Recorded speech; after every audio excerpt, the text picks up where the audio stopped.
세상 사는 동안에 나와 함께 하시고 세상 떠나가는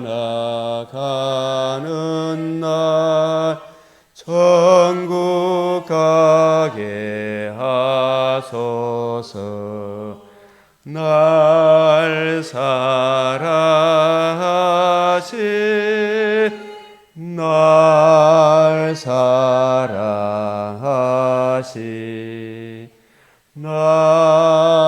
사랑하시 성경에 써였네. 아멘.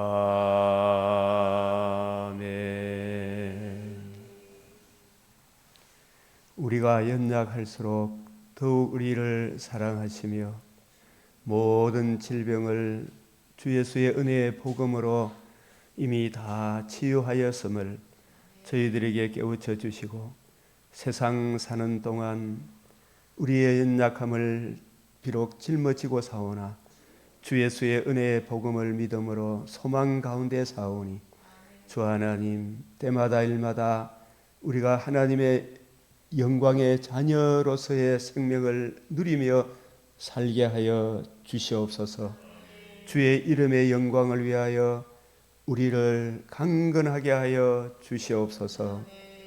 이 땅에 진리를 구하며 정의를 행하는 그 한 사람 반열에 저희들이 참여함으로 주의 이름을 높이며 이 땅이 복의 근원으로 주의 긍휼과 인자함과 진리로 보호받는 땅이 되게 하여 주시옵소서. 이 시간도 우리의 눈과 귀와 마음을 열어 우리가 구하고 생각하는 것에 넘치는 은혜를 주의 말씀을 통해 성령께서 깨우쳐 주시옵소서. 우리 주 예수 그리스도의 이름으로 기도드리옵나이다. 아멘.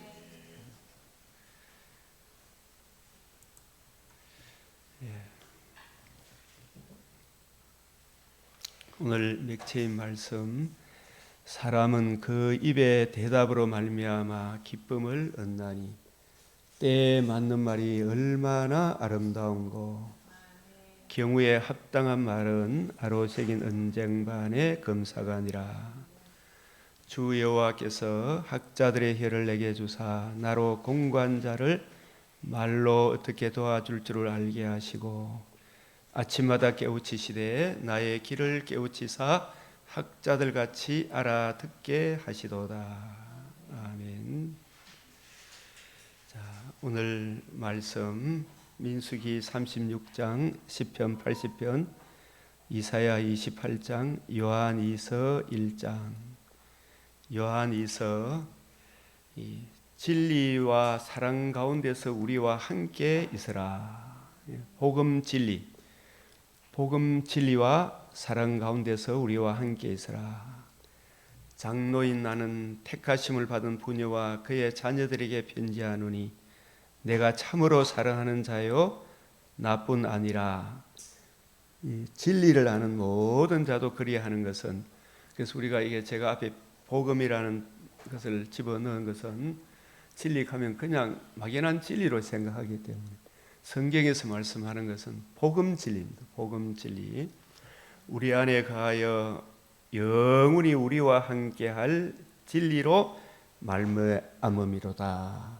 진리를 알지니 진리가 너희를 자유케 하리라. 이 복음 진리, 천하인간의 구원을 얻을 만한 다른 이름을 우리에게 주신 적이 없는 이 복음 진리, 은혜와 긍휼과 평강이 하나님 아버지와 아버지의 아들 예수 그리스도께로부터 복음 진리와 사랑 가운데서 우리와 함께 있으라. 너희 자녀들 중에 우리가 아버지께 받은 계명대로 복음 진리를 행하는 자를 내가 보니 심히 기쁘도다. 이 복음 진리 안에 거하는 사람은 특별히 하나님 사랑, 이웃 사랑, 세상 사람을 외모로 보지 아니하고 이 복음 진리 안에서 대하는 자, 부녀여 내가 이제는 내가 내게 거하노니 서로 사랑하자. 이는 새 계명같이 내게 쓰는 것이 아니요 처음부터 우리가 가진 것이라. 처음부터 우리가 가진 것이라. 예수님이 내가 너희를 사랑한 것 같이 너희도 서로 사랑하라. 또 사랑은 이것이니 우리가 그 계명을 따라 행하는 것이요 계명은 이것이니 너희가 처음부터 우리가 보고 들은 바를 너희가 들은 바와 같이 이 사도들이 보고 들은 바, 부활하신 주님 보고 부활하신 주님으로부터 들은 바, 이 복음과 복음으로 이루어지는 하나님 나라, 그 백성은 하나님 사랑, 이웃 사랑의 열매를 맺는다. 너희가 들은 바와 같이 그 가운데서 행하라. 복음 진리 가운데서 행하라. 이 자세한 내용들은 성경 구절들을 여러분 한번 찾아보시면 많은 도움이 될 것입니다. 미혹하는 자가 세상에 많이 나왔나니. 주님 오실 때부터 그 이전에도 복음 진리가 타락한 인류에게 복음 진리가 땅에 떨어지고 난 이후부터 계속 사탄은 복음 진리에 거하지 못하도록 미혹하는, 그게 사탄의 역사죠. 미혹하는 자가 세상에 많이 나왔나니 이는 예수 그리스도께서 육체로 오심을 부인하는 자라. 그래서 우리가 지금 계속 공부했던 하나님이시자 사람, 두 본성이 한 위격 가운데 사람이시자 하나님, 그분이 인성으로 우리 죄를 위하여 죽으시고 신성으로 그 몸을 다시 살리심으로 복음을 이루셔서 그 의를, 복음에 나타난 하나님의 의를 우리가 믿음으로 의롭다함을 얻어 하나님 공의 앞에 나아가 그리스도와 우리가 함께 거하는 이 복음 진리를 부인하는 자라. 육체로 오신 것을 부인하는 자라. 그래서 이 성육신을 부인하면 모든 것이 다 무너지는 거예요. 그래서 이 사탄은 예수 그리스도의 이 성육신을 부정하게 만드는 것입니다. 성육신을 부정하면 대속의 죽음도 부활도 없는 것이에요. 있을 수도 없고. 그래서 이런 자가 미혹하는 자요 적 그리스도니 너희는 상가 우리가 일한 것을 잃지 말고, 이 우리가 일한 것은 바로 교회는 사도들과 선지자들의 터 위에 세워져 있잖아, 그죠? 이 사도들이 일한 것, 사도들이 받은 복음, 사도들이 전한 복음, 주와 및 그 은혜의 말씀, 그 말씀을 전가하도록 성령께서 감독자로 삼으신 새 언약의 일꾼에 전한 복음을 잃지 말고 오직 온전한 상을 얻으라. 지나쳐 그리스도의 교훈 안에 거하지 아니하는 자는 그리스도의 교훈, 디다케, 가르침, 사도들이 부활하신 주님을 보고 부활하신 주님으로부터 들은 복음, 사도들이 전한 복음, 주와 및 그 은혜의 말씀, 그 말씀 안에 거하지 아니하는 자는 다 하나님을 모시지 못하되 그리스도의 교훈 안에 거하는 그 사람은 아버지와 아들을 모시느니라. 이 그리스도의 교훈, 그러니까 주님의 관점으로 성경을 이해하고 깨닫고 적용하지 못하면 자꾸 옆길로 가지 않습니까? 누구든지 그리스도의 교훈을 가지지 않고 너희에게 나아가거든 그를 집에 들이지도 말고 인사도 하지 마라.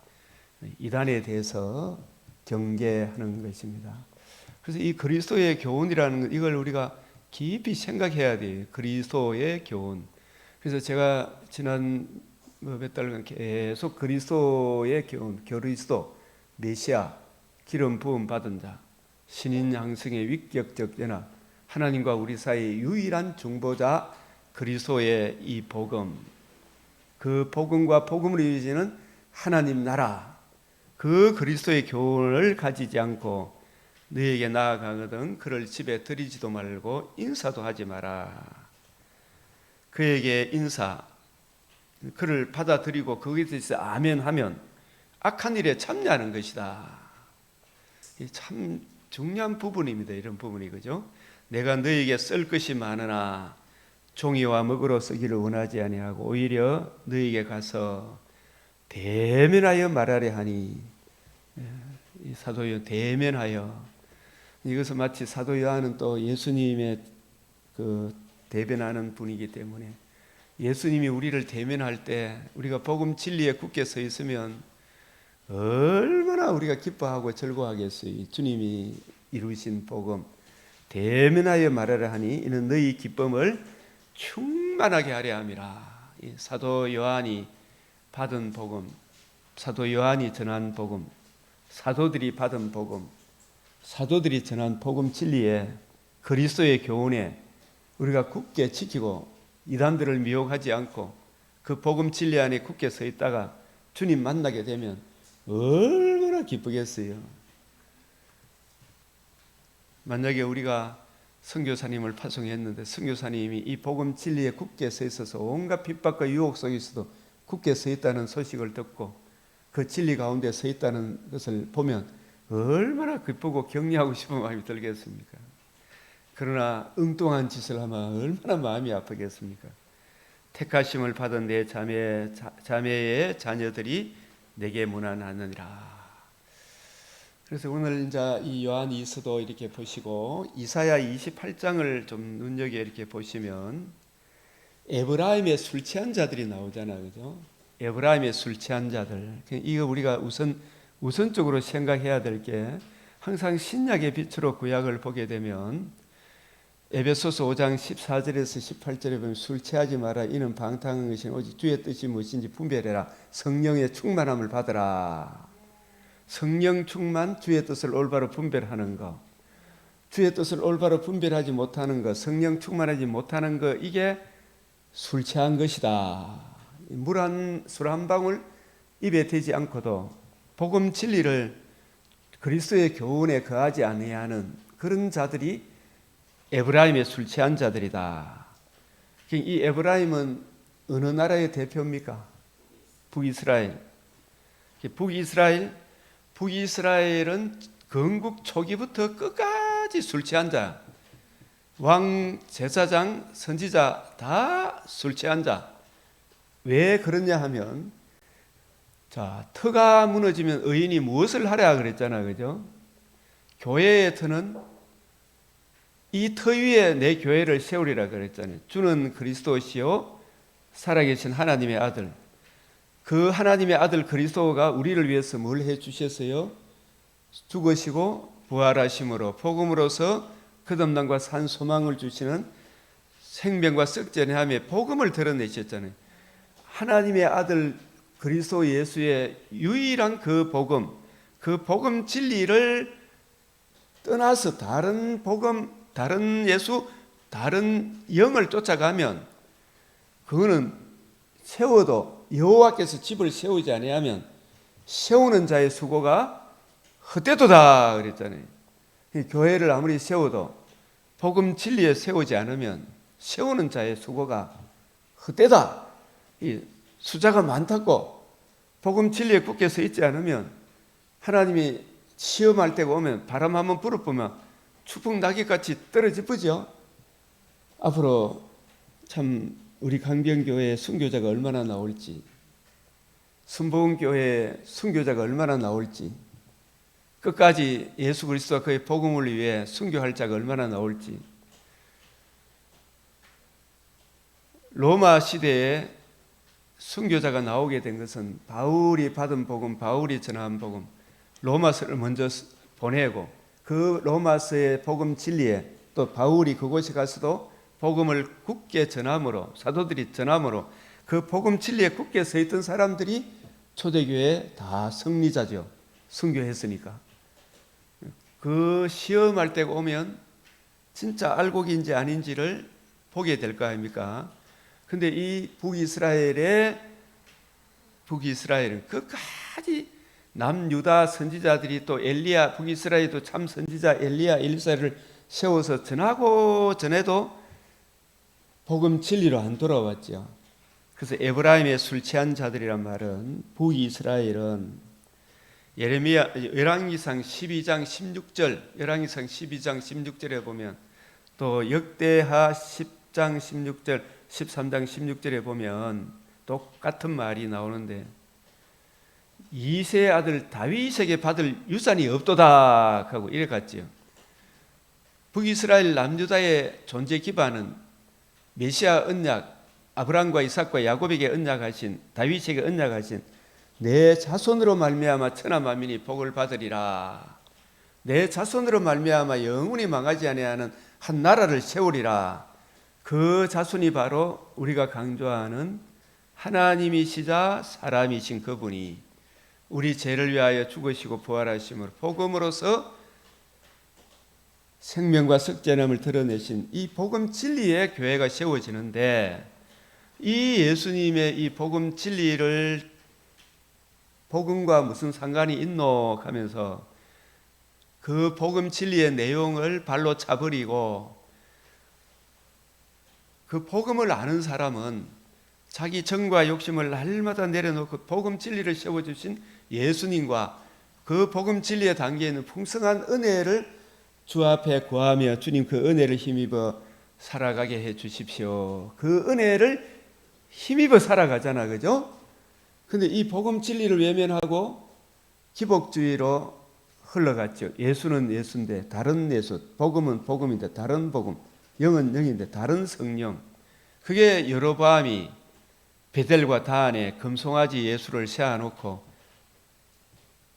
돈 몇 푼 주면 제사장 누구나 세워놓고, 이 성경 진리를 모르니까 그 나라가 터 위에 세워지지 아니한 거예요. 이 반석 위에 건축자의 버린 돌이 집 모퉁이의 머릿돌 대신 예수 그리스도와 그의 복음이 하나님의 집의 반석인데, 모퉁이 돌인데, 이 터를 무시하고 세운 나라가 북이스라엘이고, 이 복음 진리를 기록한 성경을 분별해서 그걸 자꾸 전해줘서 이 복음 진리 성경 말씀에 올바른 이해와 분별력으로 굳게 서 있도록 구약에 하나님이 계속 기회를 주시면서 왕도 선지자도 제사장도 그 복음 진리에 굳게 서 있도록 계속해서 책망하고 선지자를 보냈지만, 이 북이스라엘의 지도자들이 그 말씀을 끝내 거역했죠, 그죠? 끝내 거역함으로 북이스라엘이 어느 나라에 의해 망하게 되었습니까? 아수르에 의하여. 그래서 에브라임의 술 취한 자들은, 그래서 이사야가 복음 소명을 받았을 때에 북이스라엘 아직 안 망했거든요. 근데 얼마 있다가 망했죠.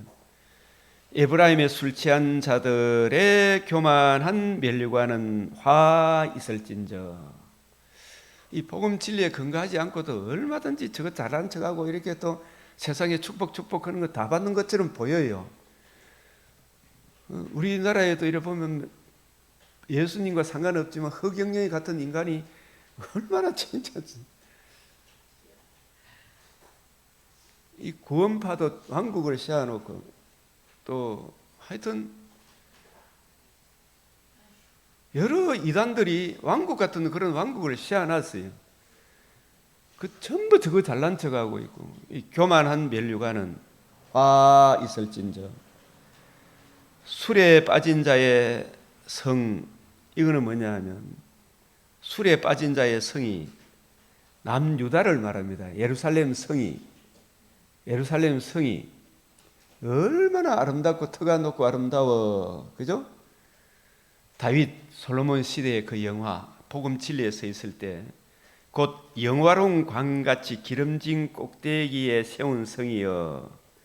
근데 점점 이 이사야 시대, 에레미야 시대에 진리를 구하며 정의를 행하는 사람 한 사람 찾아보기가 힘든 성이 되고 말았죠, 그죠? 세잔에 가는 꽃 같으니 화 있을진저.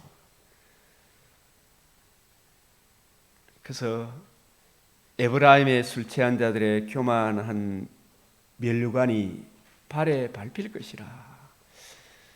허경영이를 예를 든다면 그 구속됐잖아, 그죠? 그 뭐 온갖 람부를 기는 걸 갖다 놔놓고 그 모든 것이 주님 심판하신 날에 똥오줌같이 여겨질 거예요, 그죠? 이사야 20경에 그걸 통해서 북이스라엘은 그러할지라도 남유다는 그러면 복음 진리에 굳게 서 있었냐 이걸 묻고 있죠, 그죠? 우리도 한국 교회, 이 교회, 저 교회가 복음 진리에 굳게 서 있는, 강병교회 너도 그래 서 있느냐, 이걸 통해서 어찌하든지 이 복음 진리에 굳게 서 있어야 오늘 주님 부르시더라도 우리가 영광의 하나님 나라에 들어갈 거 아닙니까, 그죠? 그 이야기를 지금 하는 거예요. 그날의 만군의 여호와께서 자기 남은 자에게 영화로운 멸관이 되시며 아름다운 화관이 되실 것이라. 이 남은 자는 누구를 말해요? 그 험악한 세월 가운데서도, 조롱과 멸시 가운데서도 신인 양성의 유일한 중보자 그리스도 예수의 복음 진리를 기뻐하고 즐거워하며 그 복음 진리에 굳게 서 있는 그 사람들이 남은 자예요. 남은 자 별따로 찾지 말고 그 사람들에게 나중에 잘했다 하는 거예요. 그래서 이런 책망을 들을 때에 환난 풍파 가운데서 회개하고 정의를 행하며 진리를 구하는 남은 자에게 영화로운 멸관이 되시며 아름다운 화관이 되실 것이라. 주님이 얼마나 네 잘했다 크게 칭찬하는 거예요. 그래서 우리가 이제 이사야 28장 7절에서 10절 이 말씀에 쭉 이런 이야기를 하시면서 그리하여도 이들은 포도주로 말미암아 엿걸음치며 독주로 말미암아 비틀거리며 제사장과 선지자도 독주로 말미암아 엿걸음치며 포도주에 빠지며 독주로 말미암아 비틀거리며 환상을 잘못 풀며 재판할 때 실수하나니. 이게 이 교회가 복음 진리에 굳게 서 있지 않으니까 이 목사님들이 성경을 올바로 전하고 교회 교인들 안에 지금 만약에 정치 이야기 하지 마라 그러는데 정치 이야기 하니까 정치도 잘못된 것은 전라도다 경상도다 국민의힘이다 민주당 이야기하는 게 아니고, 야 이놈들아, 동성애 그거는 하나님이 제일 가정하게 여기는 것이야.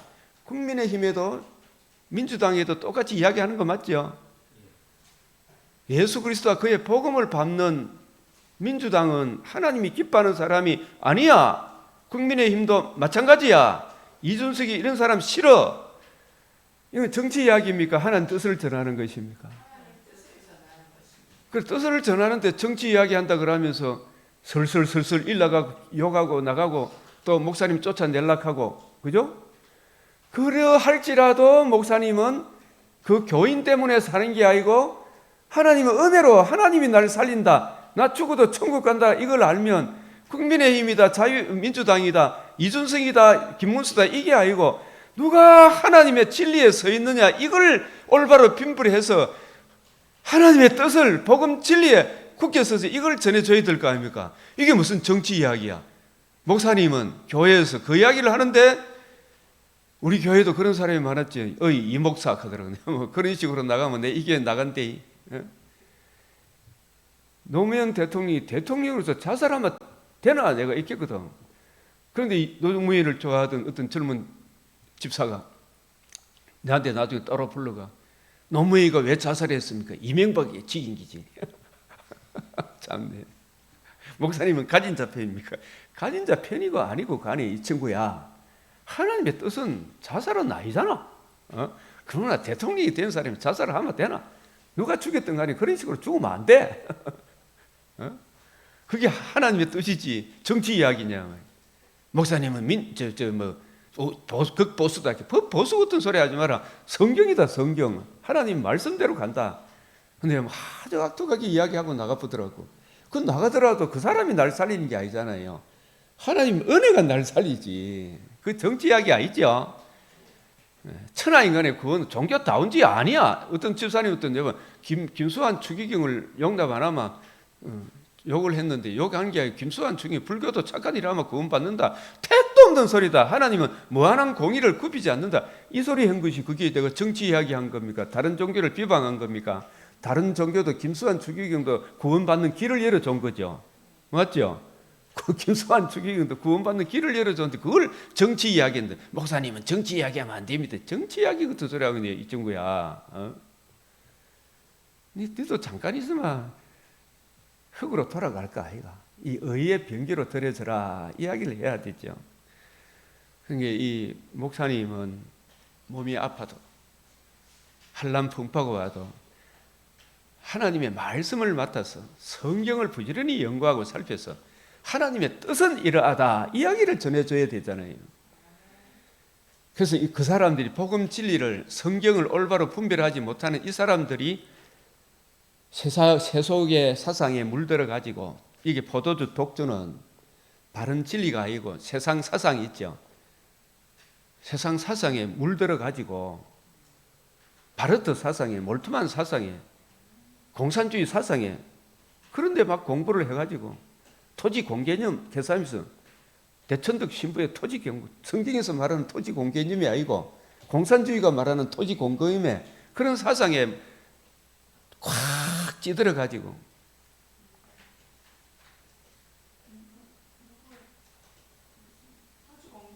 대천덕 신부 알아요? 옛날에 그랬잖아요. 가나안 농군학교 그 좋은 거 가리는 거 아니에요. 그 성경을 올바로 아주 그 광명의 천사 위장한 다른 복음 다른 데서 성경에서 말하는 토지 공개념이 뭔가를 모르는 거예요. 토지가 뭘 의미하는지를 모르는 거예요. 그러니까 아주 그럴듯하게 가르치니까 그게 빨려 들어가는 거라. 정말 성경에서 말하는 희년의 개념이 어떤 것인가를 제대로 분별을 못하고 그게 예수님의 관점, 사도들의 관점, 새언약의 일꾼의 관점 그 관점으로 성경을 올바로 이해하고 깨닫고 적용해야 되는데 다니엘이 바벨론으로 포로로 끌려가서 세상이 주는 학문에 물들지 않기 위해 먼저 포도주를 왕이 주는 진미 포도주 제사 음식을 안 먹겠다. 그거는 뭐냐 하면 자기는 내가 이 세속에 물들지 않겠다. 먼저 뭐부터 보기로 작정했다? 성경 주의 말씀을 먼저 읽고 이 성경을 올바로 분별해서 성경이란 창을 통해서 바벨론 학문을 보겠다. 성경이란 주님의 관점으로 성경을 올바로 이해해서 이 세상 학문을 내가 들여다보겠다 이야기예요. 그 세상 학문에 그게 먼저 물들어 나오면 성경을 보는 관점이 뒤틀려져 버리면 올바른 해석이 나옵니까? 안 나옵니까? 안 나오는 거예요. 포도주로 말미암아 엿걸음치며 독주로 말미암아 비틀거리며 공산주의 사상 가지고 성경을 보기 시작해봐요. 그걸 전제로 가지고 전부 다 그런 쪽으로 또 보이는 거라. 성경은 주님의 관점, 그 주님의 관점을 이어받은 사도들의 관점, 그 관점을 이어받은 성령께서 감독자로 주함이 그 은혜의 말씀을 전가하도록 새언약의 일꾼의 관점, 그 관점으로 봐야지지. 그래서 독주로 말미암아 비틀거리며 이 성경, 여기 환상은 성경을 말해요. 잘못 풀며 그 재판할 때 판관기, 사사기가 판관기 아닙니까? 주의 뜻을 올바로 이해하고 분별하면 올바른 재판을 할 수 있죠. 왕 제사장 선지자들이 다니엘이 아니 다니엘도 그 나라에 진짜 올바른 재판관으로 서 있잖아요. 무엇이 옳고 그른가. 솔로몬도 지혜가 뭡니까?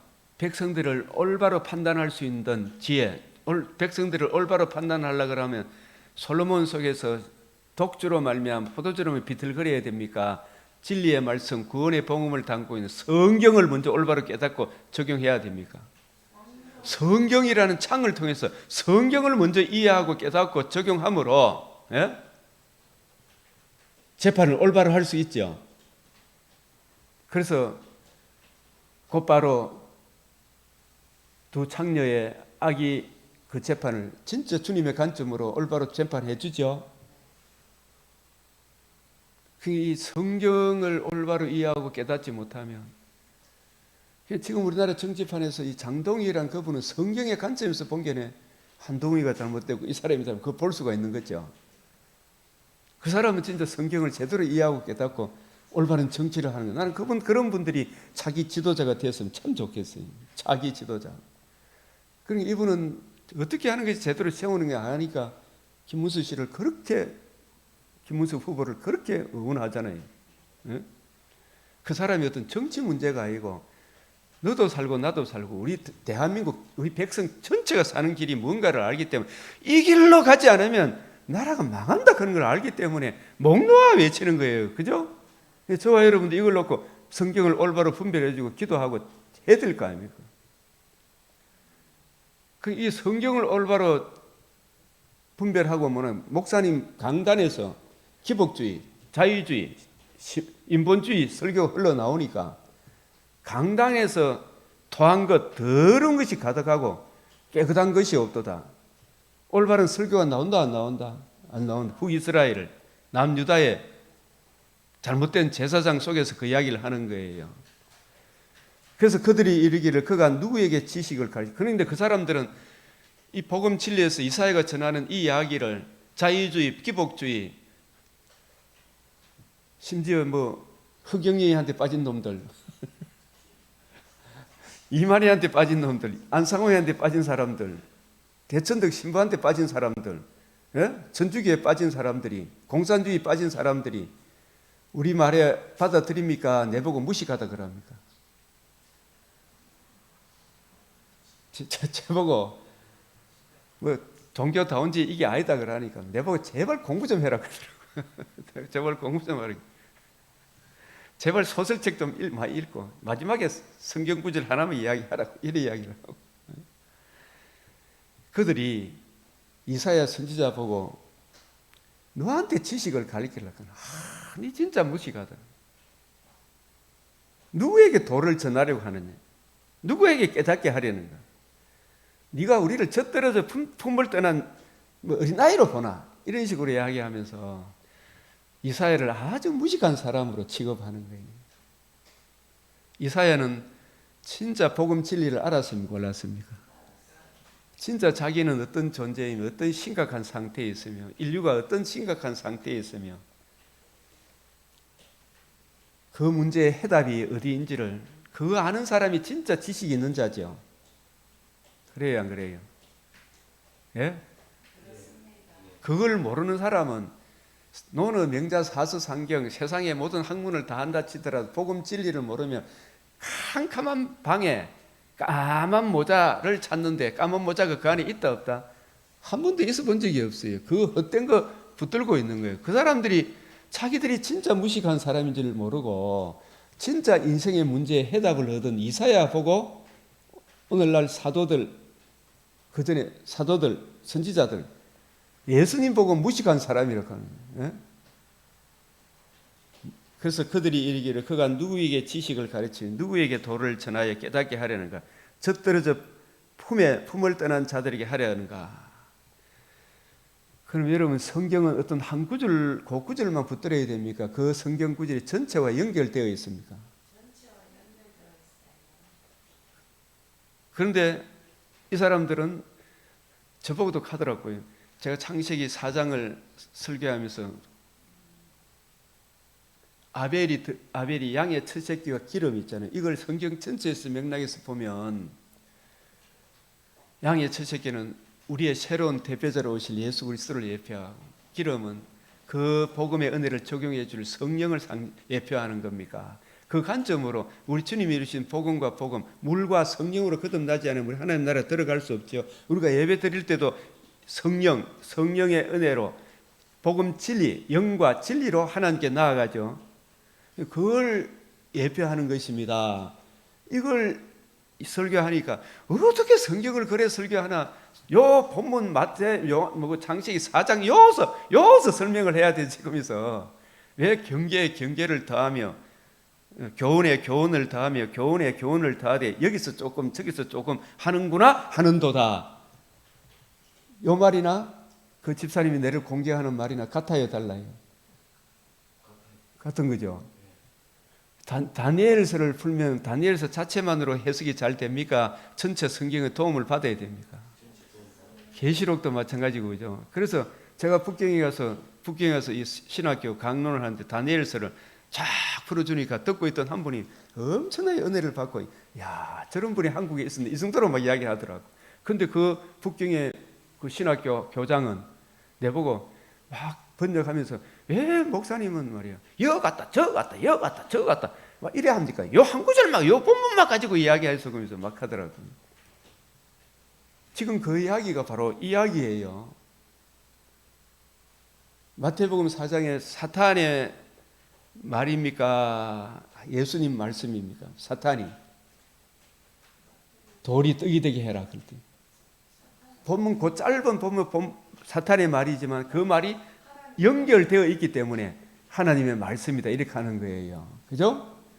그래서 성경은 66권 9절 9절이 우리 세포가 온몸이 마디와 마디를 연결해가 있죠. 그죠?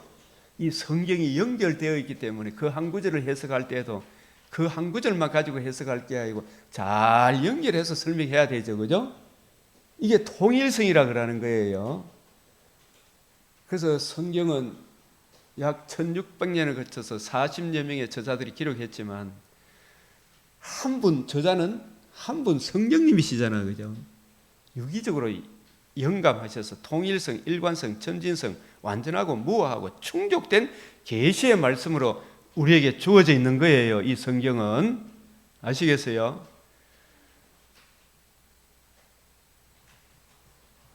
이 28장 10절 이 말이 의미가 뭔지 아시겠죠?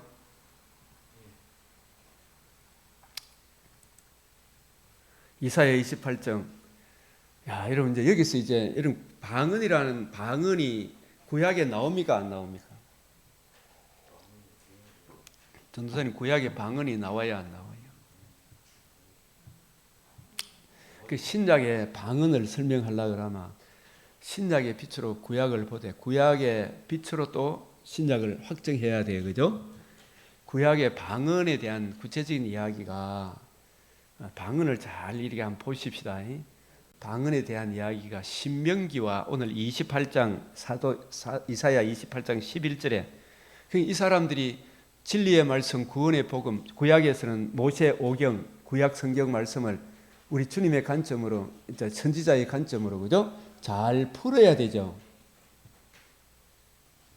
그 복음 진리를 올바로 이해하고 깨닫지 못하고 자꾸 이사야가 받은 복음, 이사야가 전한 복음을 계속 거역하니까 하나님은 그 약속의 땅의 존재 기반은 하나님의 공의 앞에 우리를 세우기 위하여 주 예수의 메시아 언약 오실 메시아의 복음을 주셨잖아요. 그죠? 그 복음을 믿음으로 그 의를 믿음으로 하나님께 나아가는데 이 의 말고 다른 걸 자꾸 대적하면서 대드니까 하나님은 이 의의 깊이 높이 넓이를 구하고 누리고 그 은혜 안에 살아가도록 약속의 땅에 살게 했는데 이 의를 거역하니까 그 약속의 땅이 좋은 포도를 맺습니까? 덜 포도를 맺습니까? 덜 포도를 맺죠. 악취를 풍긴단 말이야.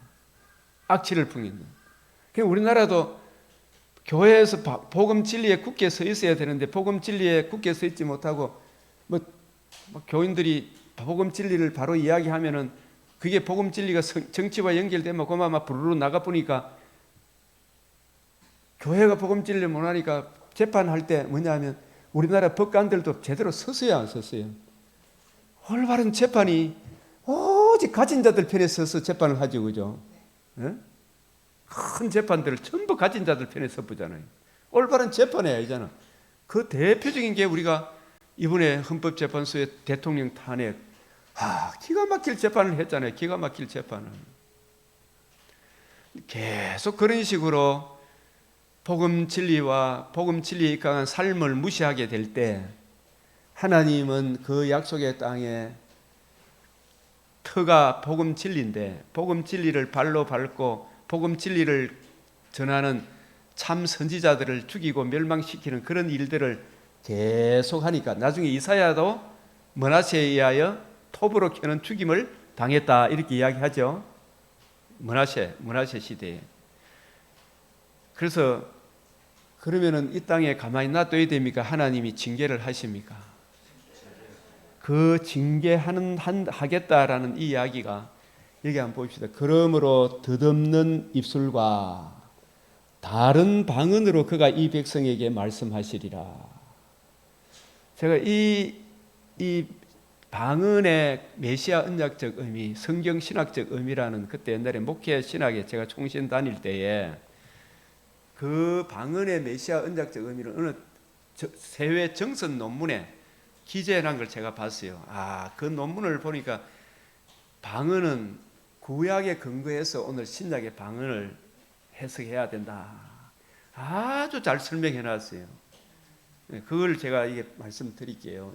우리가 방언을 여러분이 하시더라도 방언의 성경적 의미가 뭔지를 알면 방언할 필요가 사실 거의 없어져요. 여기 보면 덧없는 입술과 다른 방언으로 그가 이 백성에게 말씀하시리라. 이건 뭐냐 하면 아수르의 유일한 메시아 언약, 하나님과 우리 사이의 중보자 그리스도 예수의 이 복음만이 유일한 구원의 길인데, 이 복음을 떠나니까 북이스라엘 에브라임도 술 취한 자 악취를 풍기고, 남유다도 복음 진리에 떠나니까 악취를 풍기게 되죠.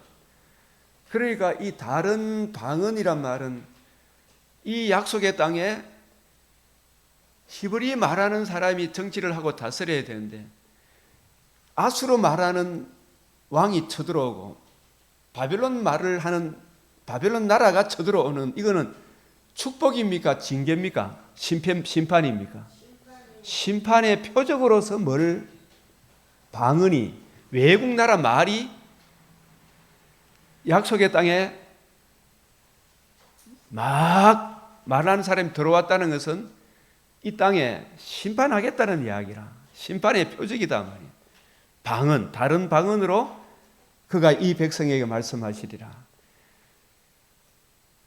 바벨론 나라가 약속의 땅에 침범한 것은 다니엘이 그걸 깨달았죠. 우리가 하나님이 힘이 없어서가 우리가 하나님의 뜻을 외면하고 내 정과 욕심을 쫓아 유일한 그 은혜의 복음을 떠났기 때문에, 말씀을 떠났기 때문에 하나님이 바벨론이라는 몽둥이를 들어서 우리를 심판하셨다. 이제라도 복음 진리에 굳게 서 있어야 되겠다. 이런 다짐을 한 사람이 남은 자잖아요. 다니엘과 같이. 그래서 다른 방언으로 그가 이 백성에게 말씀하시리라. 신명기 28장 49절에도 다른 방언으로 이 백성에게 말씀하시리라. 신명기 28장은 잘 여러분이 보시면 1에서 13장까지가 말씀에 순종하면 들어가도 복받고 나가도 복받고 머리가 될지언정 꼬리가 되지 않고 엄청난 축복의 말씀, 떡반죽그릇이 복받고, 그런데 15절부터 68절까지 전부 다 저주에 대해 구체적으로 이야기를 해요. 어디에 떠나면? 말씀을 떠나면, 복음 진리에 떠나면. 그 복음 진리가 신명기 28장 앞에 27장에 에발산 그리심산, 에발산에 다듬지 않는 돌을 세워서 거기에 율법의 말씀을 기록하고, 이 말씀을 순종하는 자는, 이 말씀을 불순종하는 자는, 그래서 그 에발산에 다듬지 않는 조단에 그게 말씀을 기록하고, 그 말씀의 순종은 뭐냐? 그 말씀에 순종한 사람이 에발산 제단에 세워진 그 재물이 우리 죄를 짊어지시고 죄값을 다 치르시는 오실 메시아의 십자가 죽으시고 부활하신 복음을 예표해요. 그 복음 진리에 순종하는 자는 들어가도 복받고 나가도 복받고, 이 복음 진리에 거역하는 자는 들어가도 저주, 나가도 저주, 뭘 하더라도 저주. 그 이야기를 가르쳐 주는 것이 신명기 28장에 에발산에 세운 제단의 의미예요. 그래서 신명기 28장에 말씀 순종, 말씀 불순종, 이거는 그 말씀이 베드로전서 1장 18절에 25절까지 보면 이 말씀은 곧 너희에게 전한 복음이라 그랬죠. 그 복음 진리에 순종하면, 불순종하면, 복음 진리를 외면하면 이 약속의 땅에 너희들이 아무리 뭐 잘 먹고 잘 살아더라도 복음 진리를 외면하면 내가 너희를 토해내겠다. 그 토해내는 방식이 바벨론이라는 나라를 들어서, 아수르라는 나라를 들어서 너희들을 토해내겠다. 다른 나라 말 방언으로 다른 방언을 하는 자들이 이 땅에 들어올 것이다. 다른 방언을 하는 자들이 이 땅에 들어올 것이다. 그런데 이 다른 방언이라는 것이 이스라엘 사람들에게는 심판입니까? 축복입니까? 심판이죠. 방언이 왔다는 것은, 외국말이 왔다는 것은.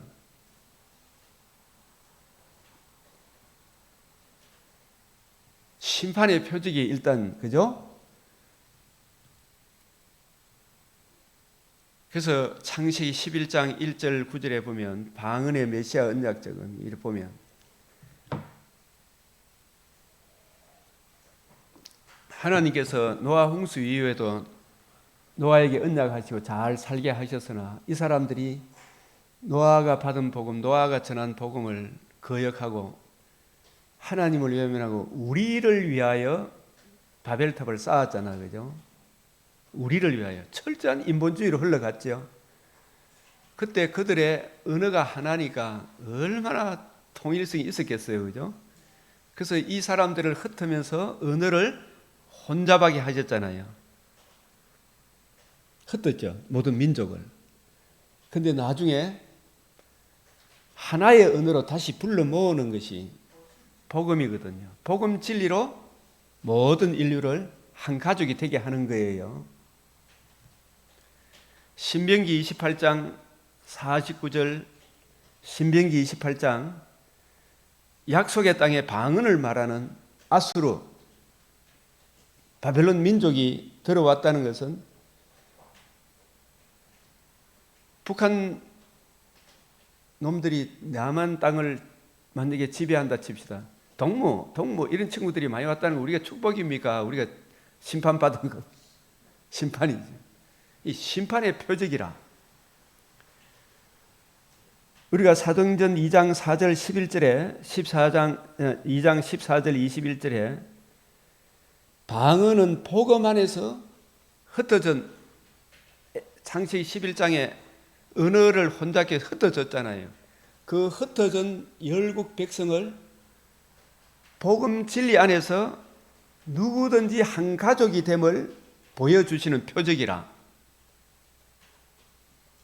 이방인이나 유대인이나 사도행전 2장 11절에 베드로 사도가 말하기 전에 각국 나라에서 온 사람들이 우리가 각국 나라, 우리 지방의 언어로 일본에서, 중국에서, 미얀마에서, 미국에서 그 이스라엘 주위에 흩어져 있던 유대 민족들이 아무리 멀리 떨어져 있더라도 3대 절기만큼은 어디 가서 지켜라? 예루살렘에 가서 지켜라.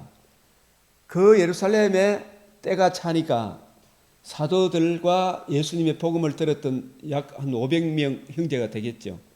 복음을 듣고 믿지 않는 사람한테 방언이 임한 거 아닙니다. 복음 진리를 믿은 그 사람들에게 방언이 임하여 그들이 제일 먼저 예수님 성령이 임하시자 제일 먼저 방언을 하게 하신 거예요. 그죠? 맞죠?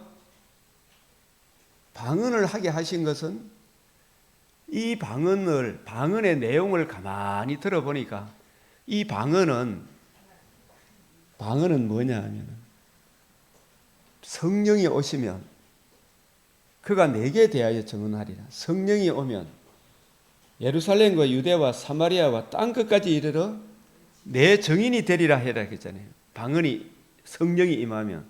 그런데 성령이 임하니까 방언으로 큰 일을 말하게 했죠. 하나님의 큰 일. 그 하나님의 큰 일이 뭐냐 하면 복음 진리 안에서 유대인과 이방인이 한 가족이 되는 언어라. 맞죠?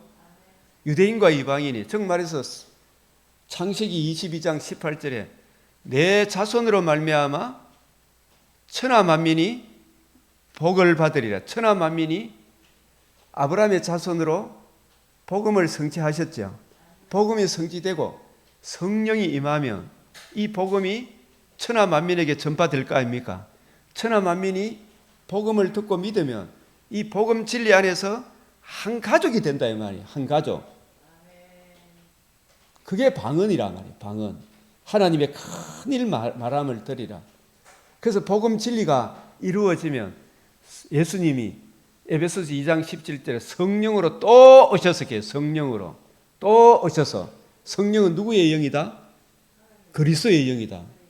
그리스도의 영이다. 하나님의 영인데 그리스도의 영이다. 그리스도와 동등하신 분, 그리스도께서 이루신 복음 진리를 땅 끝까지 전하게 하시는 거예요. 유대인과 이방인이 창세전에 예정하신 택하신 백성들이 복음 진리 안에서 한 가족이 되는 표적으로서 뭐가 임했다? 방언이 임했는데, 방언의 내용이 중요하죠. 그 내용은 하나님의 큰 일, 복음 진리 안에서 유대인과 이방인이 한 새로운 가족, 새 가족이 된다. 천하 만민이 복받는다. 그런데 이것이 놀랍게도 유대 종족주의에 빠져있는 사도들조차도 이방인한테 복음 전하는 것이 쉬웠다 어려웠다? 이게 도무지 할 수 없는 일인데 그들의 고정관념을 두드려 부사는 게 방언이라니까. 그래서 이 방언은 유대인과 이방인이 복음 진리 안에서 한 가족이 되는, 언어가 혼잡하게 되므로 흩어졌던 사람이 하나의 새로운 언어, 주 예수의 은혜의 복음 안에서 한 가족이 되는 그 놀라운 표적으로서의 방언이죠. 그런데 이 복음 진리를 듣고 믿는 사람은 큰 축복을 받죠. 그러나 이 복음 진리를 거역하는 사람은 뭐가 된다? 심판이 되는 거예요. 맞아요, 안 맞아요? 저주가 되는 거라. 이 복음 진리를 받아들이는 사람에게는 축복의 표적이지만은 이 복음 진리를 거역하는 사람에게는 심판이 된다 이 말이에요. 그게 심판과 축복의 표적으로서 뭐다? 방언이다. 이 가장 근본적인 방언에 대한 진리를 우리가 알아야 된다, 몰라야 된다? 이걸 알아야 되는 거예요.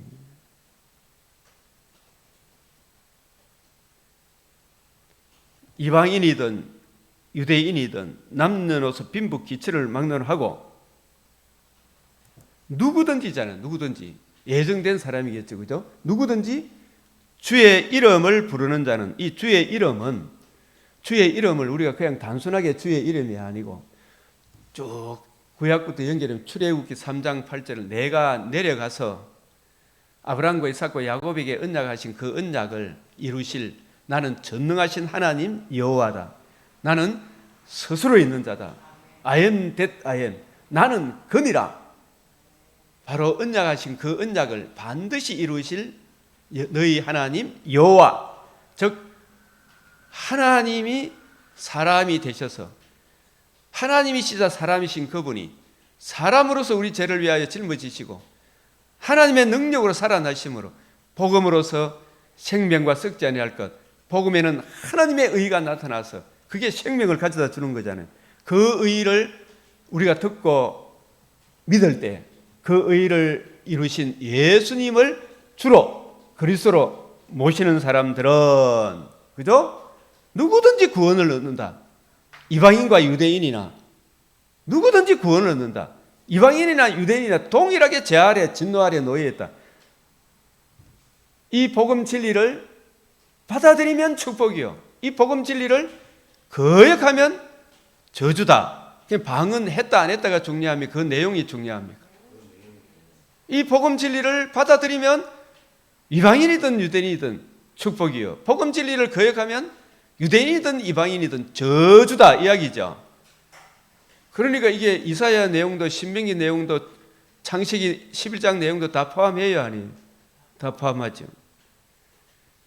이 사도행전 2장 22절에 32절, 사도행전 2장 33절 36절, 에베소서 2장 11절 22절, 에베소서 3장 1절 9절, 유대인이나 이방인이나 이 복음 진리 안에서 함께 상속자가 되고 함께 지체가 되고 함께 유업을 받는다. 그런 이 바울도 이거 받아들였어요? 못 받아들여요? 처음에.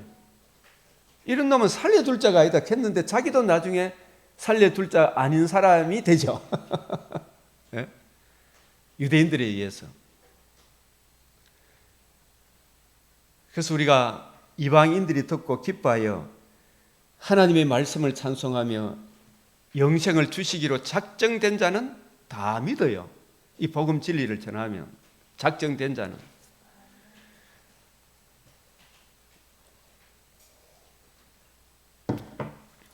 이 고린도전서 13장에 보면 13장 14장에서 말씀하는 방언의 메시아 언약적 의미, 이걸 한번 보면 고린도전서 13장 8절에 13절, 제가 이걸 보면서 그때 해외 정선 논문과 또 리차드 개핀의 이런 책들을 이래 보니까 그분들의 책이 성경을 보면 볼수록 그 논리가 맞다 생각이 들어요.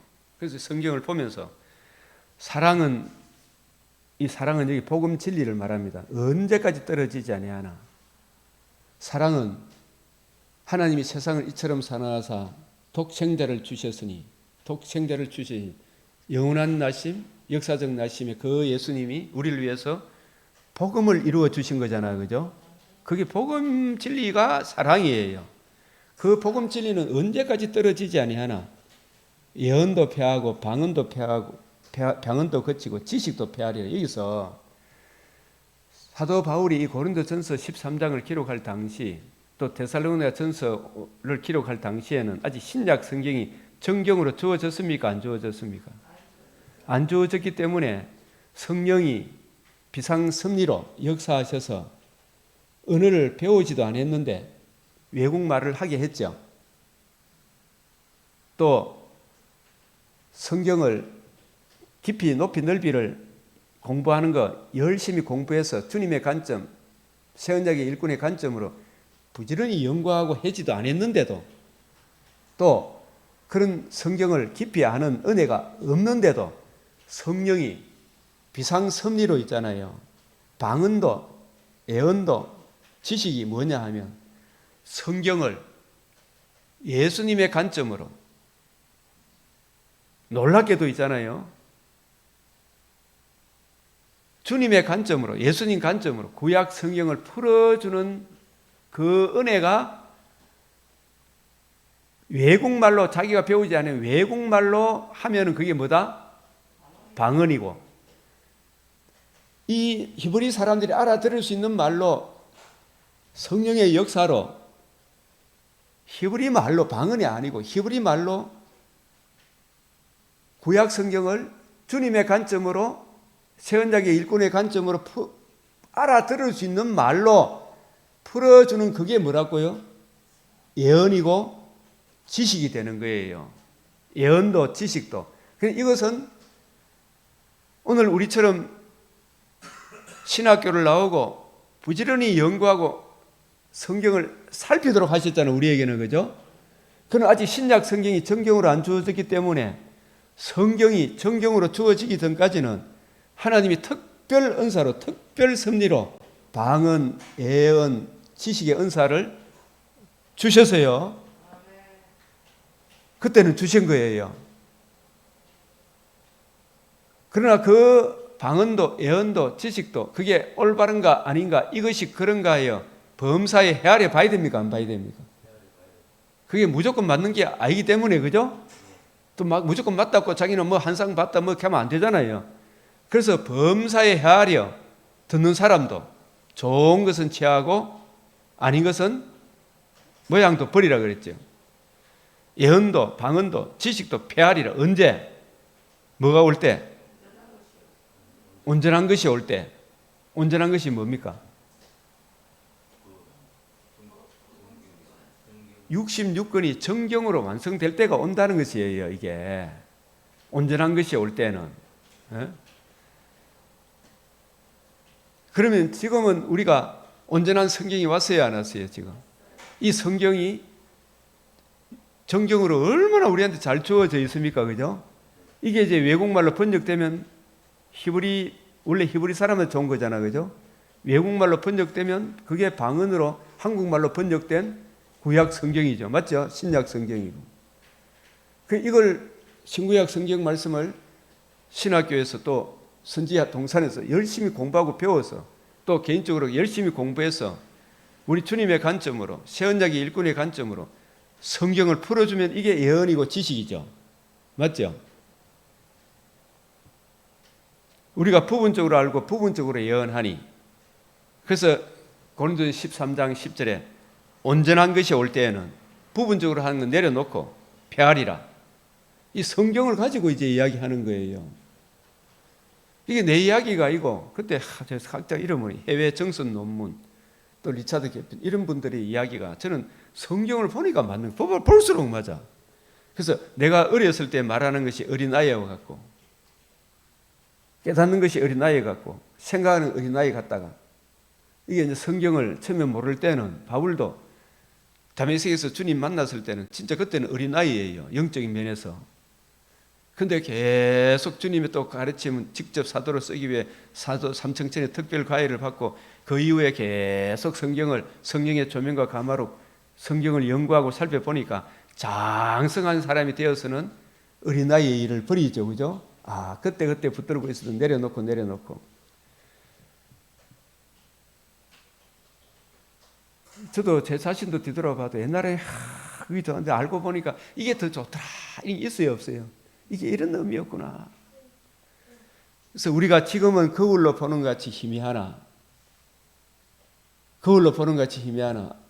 아직 정경으로 완성되지 않았기 때문에 그때는 이 그때라는 말은 두 방면으로 이렇게 생각해야 돼요. 이미 그때는 이제 우리에게 정경이 66권이 더하거나 뺄 것이 없는 완전하고 무효하고 충족된 66권의 계시가 우리에게 주어졌죠. 이 성경 외에 더하면 재앙을 더하고 빼면 네 이름을 생명책에 빼버린다 했잖아요. 맞죠? 그래서 온전한 것이 올 때에는 신구약 66권이 정경으로 확정될 그때 사도들과 선지자들의 터 구약과 신약이 정경으로 확정될 그때는 어린아이 같은 일을 버려야지. 이제 그런 막 내 뭐 봤다 이런 소리 내려놔야 되죠. 네? 성경을 가지고 연구하면 돼요. 확정될 그때. 그러나 아직 주님 다시 오시는 그날, 우리가 육신의 장막집을 떠나는 그날, 재림의 그날에는 얼굴과 얼굴을 이미 얼굴과 얼굴을 대하여 본다는 말도 이미 여러분 이 얼굴이라는 이야기는 얼굴과 얼굴 이게 뭐냐 하면은 고린도후서 이게 온전한 것이 올 때는 신구약 66권이 정경으로 확정될 그때 사도들과 선지자들의 터 구약과 신약이 정경으로 확정될 그때는 예를 들어 여기 얼굴과 얼굴을 대하여 본다 이 말이 뭐냐 창세기를 볼 때 계시록이 우리에 주어지면 창세기를 이해하는데 도움이 됩니까 안 됩니까? 사복음서 다 66권을 어우러서 공시적으로 폭넓게 통합적으로 보니까 여기서 이렇게 이야기해 저렇게 이 이야기가 이런 의미였구나 저런 의미였구나 이게 확실히 이해되어지고 깨달아지는 거예요. 성경이 이래서 일관성이 있구나. 얼굴과 얼굴은 대하여 볼 것이요. 왜 얼굴을 저는 성경으로 보느냐 하면 고린도후서 4장 6절에 그리스도 예수께서 예수 그리스도 얼굴에 나타난 하나님의 영광을 아는 빛을 우리 마음에 비췄다 그랬죠. 예수 그리스도 얼굴이 성경이에요. 성경. 이 성경에 담겨 있는 주님의 마음을 성령의 조명과 감화로 내게 비춰주셨다.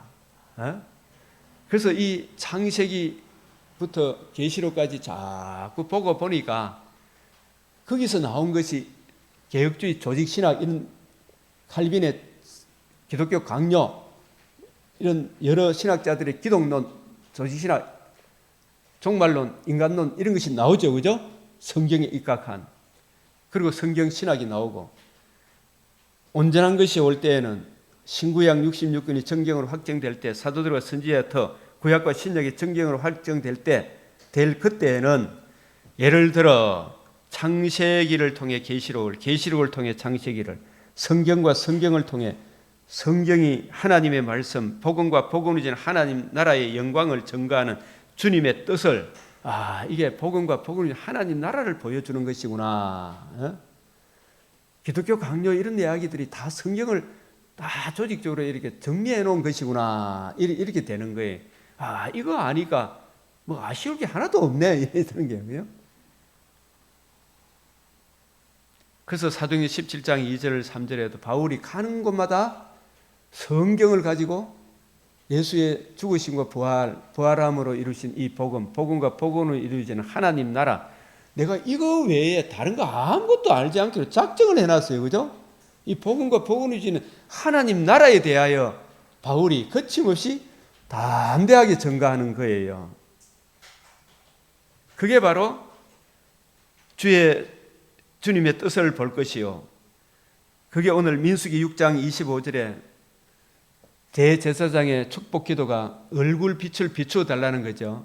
오늘 맥체인 시편 80편 19절, 다니엘서 9장 17절, 주의 얼굴 빛이 뭐냐? 이 성경에 담겨 있는 진리의 말씀을 올바로 이해하고 깨닫는 성령의 조명과 감화를 주사 이 성경을 이해하고 깨닫게 해 주십시오. 이 황폐한 성소란 말은 원래 정말 아름다운 주님의 영이 거하는 에덴 동산에 정말 좋았는데 타락함으로 우리 심령이 뭐가 되었다? 황폐한 성소가 되었죠. 이 황폐한 성소에 주의 얼굴 빛을 비치시옵소서.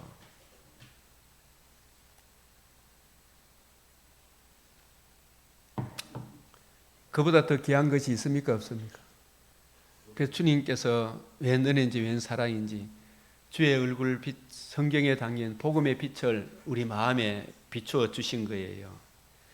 그래서 이게 이미 우리에게 이루어진 것이고 얼굴과 얼굴을 대하여 볼 것이요. 지금 보고 있죠? 지금 제가 전하고 있잖아요. 그럼 아직 남아 있습니까? 안 남아 있습니까? 골로새서 3장 4절에 재림의 그날에 우리가 부활의 몸을 입는 그날에는 주님의 얼굴을 친히 배우리라. 이 부활의 몸을 입고. 그게 바로 이게 빌립보서 3장 20절 쭉 이 성경을 한번 찾아보십시오. 대하여 볼 것이요. 지금은 내가 부분적으로 하나 그때에는 두 가지 방면 이미 아직 우리가 지금 주의 영광에 성경에 나타난 복음의 빛으로 그 영광을 보고 있죠. 주께서 나를 아신 같이 내가 온전히 알리라. 우리 충족히 알죠. 지금 이 성경을 통해서. 그런즉 믿음, 소망, 사랑 이 세 가지는 항상 있을 것인데 그 중에 제일은 사랑이라. 하나님의 무한한 공의 앞으로 우리를 인도하시는 복음 진리의 말씀이 사랑이지. 거듭남과 산 소망을 주신 청량할 수 없는 그리스도의 사랑이라. 이거 항상 있죠. 네? 복음 진리. 그래서 고린도전 14장 20절에 22절 형제들아 지혜에는 아이가 되지 말고 악에는 어린아이가 되라. 지혜에는 장성한 사람이 되라.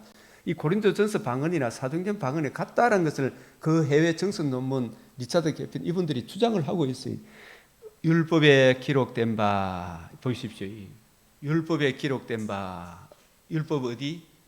구약 성경 신명기 28장 49절 오늘 우리가 이사야 28장 11절에 기록된 바 주께서 이르시되 내가 다른 방언을 말하는 자와 다른 입술로 이 백성에게 말할지라도 그때에도 회개했습니까? 거역하고 바벨론한테 대들고 아수르한테 대들다가 망했어요, 안 망했어요? 오히려 매를 순위 받고 복음 진리로 돌아오라 그랬잖아, 그죠? 바벨론한테 대항하라 그랬습니까? 항복하라 그랬습니까? 예? 항복하고 매를 순위 받고 복음 진리로 돌아오라 있겠죠, 그죠? 이렇게 말씀하셨죠. 여전히 듣지 아니하였으니, 그러니까 예수님 당시에 방언이 왔으면 이게 심판의 표적인 줄 알고 다른 나라 방언을 해서 이 유대인들이 그 방언의 내용의 말씀을 듣고 회개해야 됩니까? 대들어야 됩니까? 회개할 생각은 안 하고 대들었죠. 그러니까 그러므로 방언은 믿는 자들을 위하지 아니하고 복음 진리의 말씀을 믿는 자들을 위하지 아니하고 복음 진리의 말씀을 믿지 아니하는 자들을 위하여. 그게 그 당시 1차적으로 유대인에게는 무슨 표적이 됐다? 믿지 않는 사람. 심판의 표적이나, 그죠? 심판의 표적 맞죠? 그러나 예언은 뭐냐 하면, 방언 대신에 예언은 그 당시에 성경을 주님의 관점으로 이해하고 깨달아서 성경을, 구약 성경을 풀어주는데 그 당시에 알아들을 수 있는 히브리 말로 하는 것이 뭐다? 예언인데, 성경을 주님의 관점, 세언자의 이끌음으로 풀어주는 주함이 그 은혜의 말씀은, 그 예언은 그때도 특별한 성령의 섭리죠. 그 당시에, 그죠? 그 예언은 믿지 않는 자들을 위하지 않고 성경을 주님의 관점, 세언자의 일꾼의 관점으로 풀어주는 주함이 그 은혜의 말씀, 그 복음 진리의 말씀을 믿는 자들이 굉장히 유익을 끼치죠. 그죠? 그래서 이 교회에서 방언을 계속 이야기하면 알아듣지 못하면 유익이 된다, 안 된다? 그 방언은 사실 심판의 표적으로 온 것이다. 그 내용을 들어보면 유대인이나 이방인이 동일하게 한 가족이 된다는 것이다. 이 예언은 성경을 가지고 주님의 관점으로 풀어주면 그걸 알아들을 수 있으니까 교회 성도들에게 굉장히 유익이 된다는 이야기죠. 그죠? 그래서 이사야 28장 14절에 이러므로 예루살렘에 있는 이 백성을 다스리는 너희 오만한 자여 여호와의 말씀을 들을지어다. 여호와의 말씀. 오늘날 이치면 제가 이게 이제 쭉 보면 오늘 이사야 28장 16절 내가 한 돌을 시온에 두어 기초를 삼았노니 시험한 돌이요 귀하고 경광 기초돌이라. 그것을 믿는 이는 다급하게 되지 아니하리라. 경광 기초돌. 이 누구예요? 예수님이 이루신 복음 진리를 말하겠죠. 그죠? 그 복음 진리를 믿는 자는 경광 기초돌을 예루살렘에 두어 기초를 삼았노니, 예루살렘에 두어 기초를 삼은, 이게 터가 된단 말이에요. 터가. 이 복음 진리를 거역하면 너 다 망한다. 뭘 가졌더라도 너가 우리가 무식한 사람이 아니고 너가 진짜 무식한 사람이다. 지식을 모르는 사람이다. 정말 무식한 사람들 많죠. 이렇게 보면 이런 진리를, 오늘 이 내용을 제가 이제 시간이 다 되었기 때문에 이 내용을 또 로마서 9장에서 내가 걸림돌과 거치는 바위를 어디에 둔다? 시온에 둔다. 이 왜 거치는 바위가 돼요? 예수님이 이루신 이 복음 진리를 안 믿으니까 거치는 바위, 시온에 두노니 그를 믿는 자는 경광 기초돌, 건축자의 버린 돌이 진모퉁이의 머릿돌이 되었다. 그 복음을 믿는 자는 부끄러움을 당하지 아니하리라. 그래서 이 복음 진리를 받아들이는 사람에게는 경광 기초돌이 되지만 복음을 거역하는 사람에게는 부딪히는 돌이 된단 말이에요. 부딪히는 돌이. 우리한테는 보배죠, 보배. 그 복음 진리를 순종하지 아니함으로 망할 것이다. 이 이야기가 사도행전 4장 11절, 마태복음 21장 42절, 시편 118편 22절, 24절, 다니엘서 2장 34절, 35절, 스가랴 4장 7절, 9절. 이게 전부 다 복음과 복음으로 이루어지는 하나님 나라. 그리고 종국에는 복음 진리를 받아들인 사람에게, 복음을 거역한 사람에게 두 방면에 기노마이카는 되었다. 영벌, 영생이 이루어질 것이다. 이 이야기를 구약 성경이 이미 이야기하고 있는 거예요. 신약의 내용을. 특별히 스가랴 4장 7절 9절이 복음 진리가 세워질 것이고 복음으로 나라가 세워지고 복음에 근거하여 두 방면에 심판이 이루어질 것이다. 영벌과 영생의 기노마이가 이루어질 것이다. 그러므로 사랑하는 형제들아, 이 복음 진리에 굳게 서라. 아멘.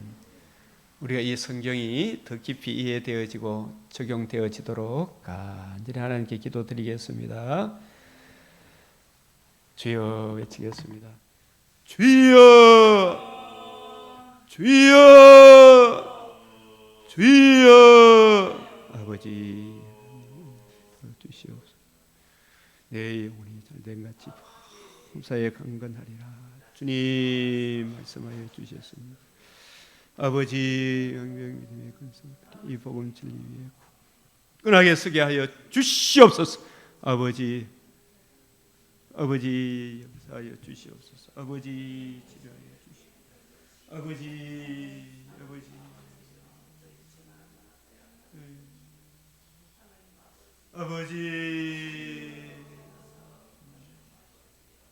아버지 주여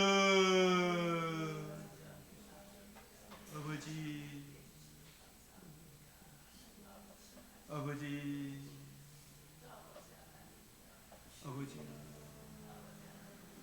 영광 주님 성령의 아버지 잘 분당할 수 있도록 증거할 수 있도록 주님 아버지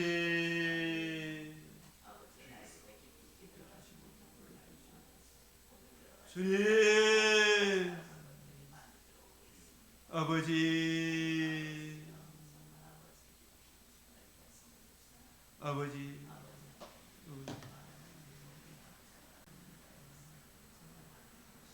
아버지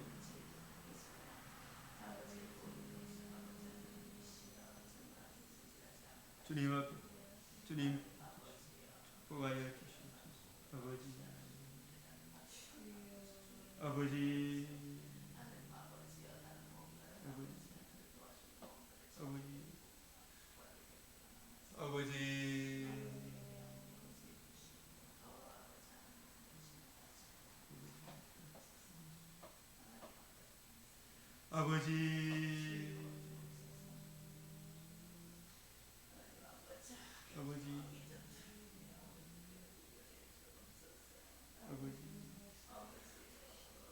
잡아 주시옵소서. 주님 잡아 주시옵소서. 아버지 주님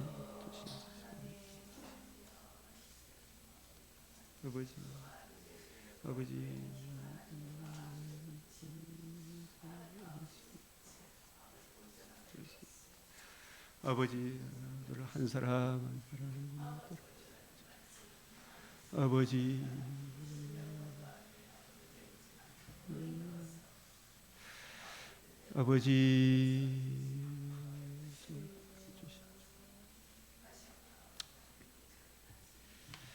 예, 이제 우리 주님 가르치신 기도로 마치겠습니다. 하늘에 계신 우리 아버지 이름이 거룩히 여김을 받으시오며 나라가 임하시오며 뜻이 하늘에서 이루어진 것 같이 땅에서도 이루어지이다. 오늘 우리에게 일용할 양식을 주옵시고 우리가 우리에게 죄 지은 자를 사하여 준 것 같이 우리 죄를 사하여 주옵시고 우리를 시험에 들게 하지 마옵시고 다만 악에서 구하옵소서. 대개 나라와 근세와 영광이 아버지께 영원히 사옵나이다. 아멘.